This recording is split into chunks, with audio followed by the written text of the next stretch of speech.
Accrochez-vous car on va voir une histoire qui est pleine de leçons importantes pour nous tous.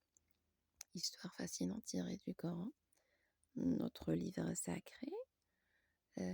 Cette histoire nous parle de deux hommes, de leur jardin magnifique et de ce que cela nous enseigne sur la richesse, l'humilité et la reconnaissance envers Allah. Bien sûr, tout le monde connaît Surat Al-Kahf. Eh bien, cette histoire est tirée de cette sourate. Alors imaginez deux voisins qui vivaient côte à côte. L'un était riche et possédait deux jardins incroyables. Ces jardins étaient remplis de vignes, de palmiers et de toutes sortes d'arbres fruitiers. C'était un véritable paradis sur terre, comme on dit. L'autre, son voisin, lui était pauvre et n'avait rien, subhanallah. Donc il travaillait dur pour gagner sa vie. Mais il ne possédait pas de terre ni de jardin. C'est la volonté d'Allah, bien sûr. Un jour, l'homme riche, très fier de sa richesse, bien sûr, a commencé à se vanter auprès de son voisin. Il lui a dit: «Regarde mes jardins, comme ils sont beaux et luxuriants, pardon, oui. Donc j'ai tellement de richesses, plus que toi, et j'ai aussi beaucoup d'enfants, ce qui fait de moi quelqu'un d'important.» Bien sûr, ça c'est sa vision.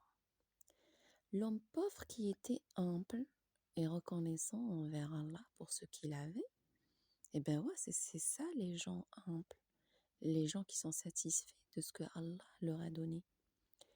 Lui a répondu: c'est Allah qui donne la richesse et c'est lui qui peut aussi la reprendre. Tu ne devrais pas te vanter de ce que tu as, car tout vient d'Allah subhanahu wa ta'ala. L'homme riche n'a pas écouté les conseils de son voisin. Et c'est ça l'orgueil. Il était trop sûr de lui et de sa richesse. Et il a continué à se vanter et à se croire supérieur aux autres. Mais un jour, subhanallah, une catastrophe est arrivée et un violent orage a éclaté. La foudre est tombée sur les jardins de l'homme riche. Voilà, tout peut partir. En un instant, tout a été détruit. Les arbres ont été brûlés, les fruits ont été perdus et bien sûr, les jardins ont été transformés en un terrain désertique. Subhanallah, qui change tout. L'homme riche a tout perdu. Il était ruiné, il n'avait plus rien. Donc il a alors compris en fait là, et à ce moment-là, qu'il avait eu tort de se vanter de sa richesse et d'oublier que tout vient d'Allah subhanahu wa ta'ala. Il a regretté son arrogance et son ingratitude. Mais il était trop tard, bien sûr. Là, mes chers, la richesse est un bien matériel. Un bien matériel qui peut être une source de bonheur, oui, c'est vrai. Mais il ne faut pas oublier qu'il peut aussi être une source d'orgueil et d'oubli d'Allah subhanahu wa ta'ala.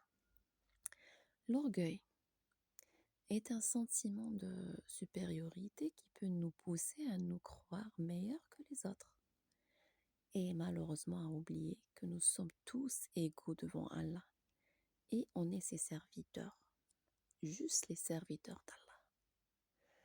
L'humilité est la qualité qui nous permet de reconnaître que nous ne sommes rien sans Allah subhanahu wa ta'ala. On n'est rien. Et que nous devons être reconnaissants pour ce qu'il nous donne. C'est la générosité d'Allah qui nous fait de nous ce qu'on est. Et à la fin, la reconnaissance envers Allah. Cette reconnaissance est le fait de le remercier et dire Alhamdulillah. Alhamdulillah pour tous les bienfaits qu'il nous a accordés. Pour conclure, mes chers, cette histoire nous enseigne que la richesse n'est pas un signe de supériorité, pas du tout. Et qu'il ne faut pas se vanter de ce qu'on en a. Nous devons être humbles et reconnaissants envers Allah pour tout ce qu'il nous donne. En fait, parce que la vraie richesse, c'est d'avoir un cœur pur, pardon, et un esprit reconnaissant. C'est cela qui compte vraiment aux yeux d'Allah subhanahu wa ta'ala.